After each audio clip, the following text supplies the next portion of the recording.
Hej, witam was po tak długiej nieobecności. Troszeczkę mnie nie było, co nie? Pół roku, ale jestem już zwarty, gotowy i pełen nadziei na to, że tym razem uda się to jakoś regularnie wrzucać.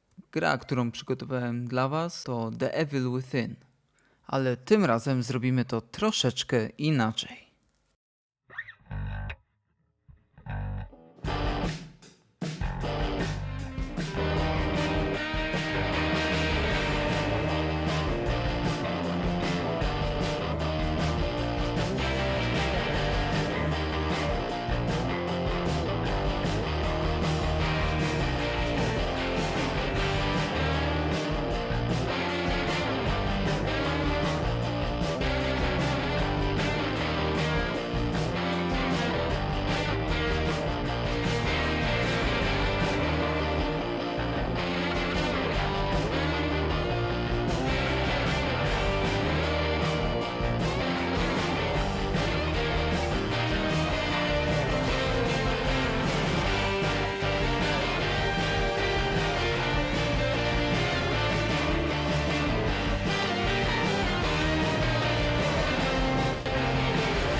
Cześć, witajcie.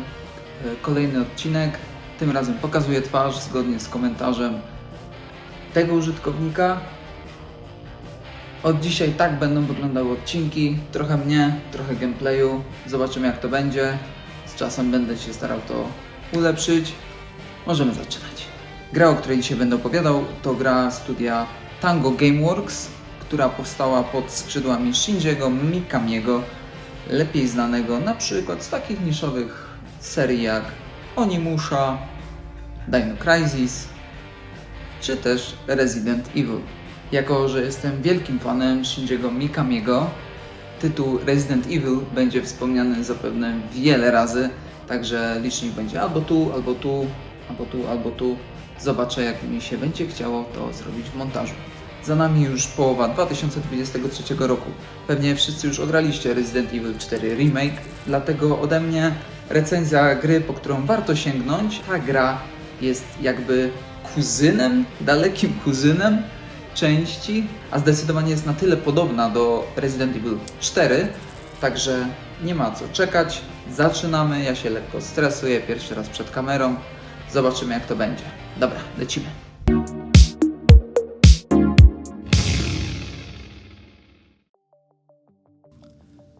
Stworzona przez studio Tango Gameworks i wydana w październiku 2004 roku przez Bethesdę, trzecioosobowa gra łącząca elementy akcji i survival horroru, przypominająca bardzo mocno czwartą, piątą i szóstą część serii Resident Evil. No ale jeśli twórcą gry jest autor serii Resident Evil, no to czego mogliśmy się spodziewać? Wydana podczas życia siódmej i ósmej generacji konsol, dlatego też została wydana na PlayStation 3, Xboxa 360, jak i na ówcześnie najnowsze PlayStation 4 oraz Xbox One. Nie należy też zapominać o wersjach na PC.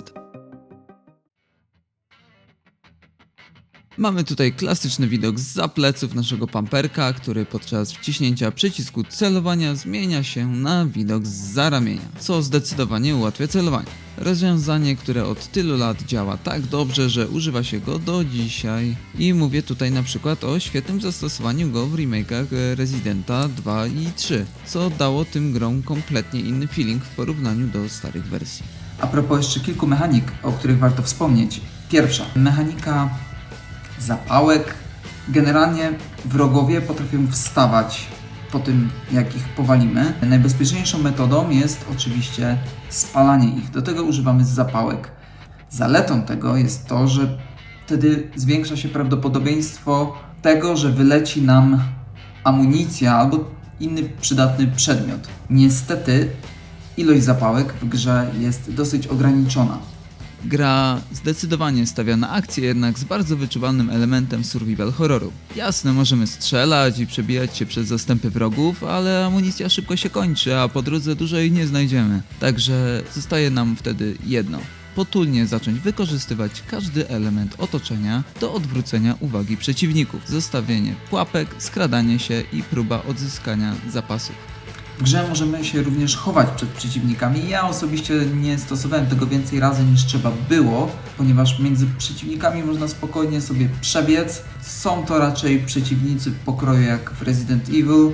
No, są dosyć niemrawi. Jesteśmy w stanie się między nimi przesmyknąć. Ale mechanika jest. I tutaj warto wspomnieć o tych elementach otoczenia dającym nam jakiś stopień przewagi. Jest ich kilka rodzajów. Zaczynając od najprostszych butelek, którymi możemy rzucać gdzieś w dal, co skutecznie odwróci uwagę beboków. Są też pułapki porozstawiane w różnych, nieraz niespodziewanych miejscach. Mechanika pułapek też jest ciekawa. Oczywiście są one zastawione na nas, ale nic nie stoi na przeszkodzie, aby wprowadzić w nie przeciwników. Jednak naprawdę ciekawą rzeczą jest to, że można te pułapki również rozbrajać, dzięki czemu zbieramy zasoby, które później wykorzystujemy do tworzenia amunicji. Bronią, o której warto wspomnieć, której mechanika jest najbardziej chyba rozwinięta, to kusza. Kuszę używamy w klasyczny sposób. Celujemy, naciągamy, puszczamy, tylko że amunicję do kuszy nie zdobywamy w standardowy sposób, czyli albo z jakiegoś beboka nam wyleci, albo w jakiejś obsranej beczce. Pociski do kuszy budujemy z odzyskanych zasobów. Ciekawą mechaniką odznacza się też ulepszanie naszego bohatera, czy też samej broni. Wykorzystujemy do tego znajdowany płyn mózgowy, no słoiki z zielonym czymś. Wtedy przy każdym odwiedzeniu specjalnego pomieszczenia z krzesłem elektrycznym mamy możliwość wydawania naszego drogocennego płynu. Jest to bardzo przydatne i daje nam jednocześnie możliwość stworzenia buildu postaci dostosowanego do naszego stylu gry. Moment, kiedy wykorzystujemy ten płyn mózgowy do ulepszania naszego bohatera, to powiedzmy, no, ma to jakiś sens chyba. No to jest fikcja, nie? Ale głupim wydaje się to, że używamy płynu mózgowego do ulepszania szybkostrzelności broni. Albo na przykład do zwiększenia obrażeń od shotguna. Albo jeszcze lepiej, do zwiększenia ilości pocisków w magazynku. Z ważnych rzeczy to chyba tyle. Przejdźmy do... Gra rozpoczyna się w momencie, gdy nasz główny bohater Sebastian Castellanos wraz z partnerami dojeżdża do szpitala, gdzie odbyła się jakaś masakra. Po dojechaniu na miejsce widzą całą masę rozwalonych samochodów. Oczywiście, że muszą wejść do środka. Tam wita ich cała masa martwego personelu. Po dostaniu się do pomieszczenia z monitoringiem są świadkami mordowania pozostałych stróżów prawa przez bliżej niezidentyfikowanego człowieka.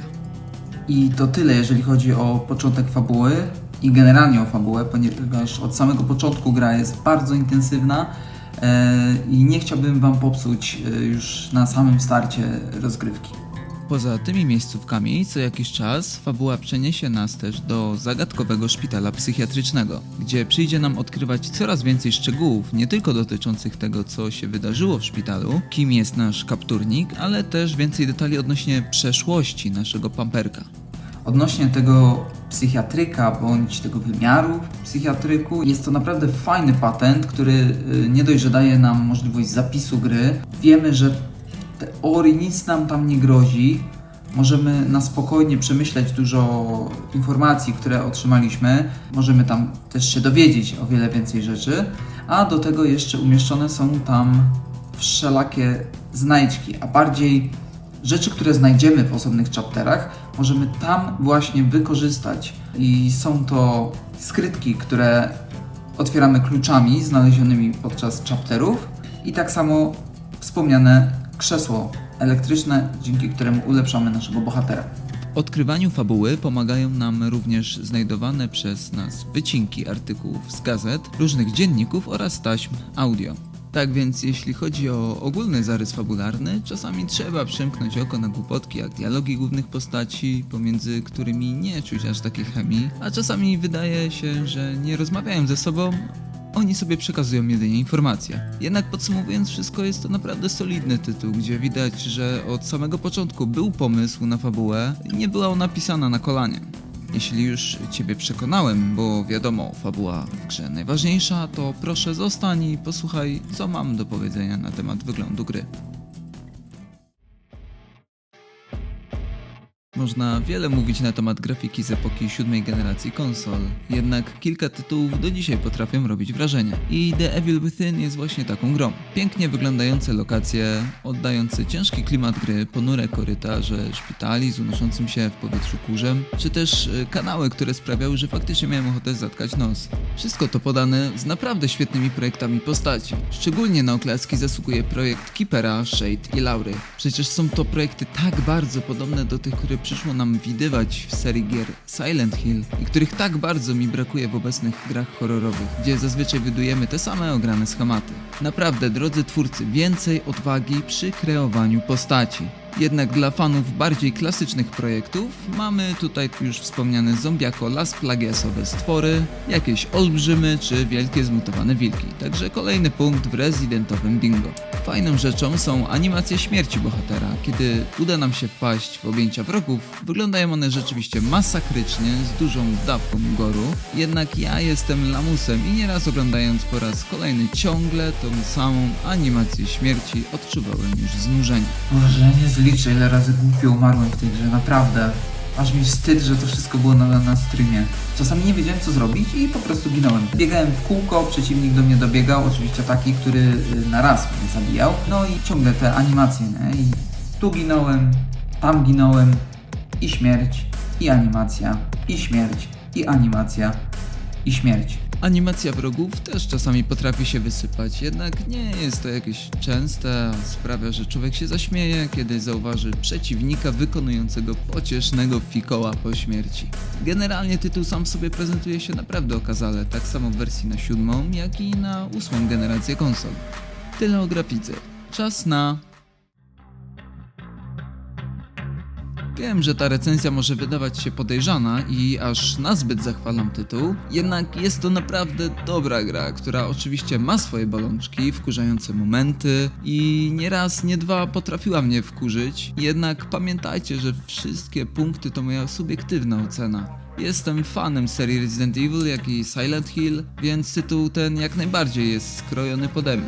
I naprawdę niektóre z tych punktów, które były dla mnie plusem, w waszych oczach mogą być sporą wadą. Jednak mimo wszystko, nawet jeśli nie jesteś fanem survival horrorów, bardziej klasycznej odsłonie, to polecam tą grę jako dobry początek i wstęp do rozpoczęcia przygody z tytułami typu survival horror. A jeśli jesteś z takimi tytułami na bieżąco i przeszedłeś już Residenta 4 Remake, nie masz obecnie w co zagrać, to idealna okazja, aby cofnąć się troszeczkę i spróbować zagrać w tytuł twórcy jednej z najbardziej znanych serii horrorów.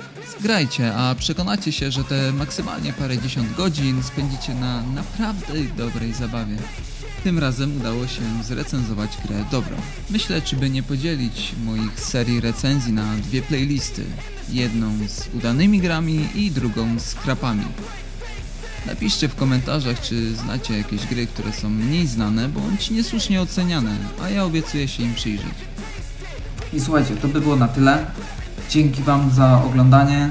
Jeżeli macie jakieś sugestie, co mógłbym poprawić, co bym mógł jeszcze zmienić, dajcie znać. Wiem, że światło nie jest najlepsze. Mam do dyspozycji tylko jedną lampę. W pokoju mam dosyć ciemno, więc no, z czasem może jak przyjdą pieniądze, to i przyjdzie jakieś nowe światło. Tymczasem grze wystawiam 8,5 na 10. Polecam.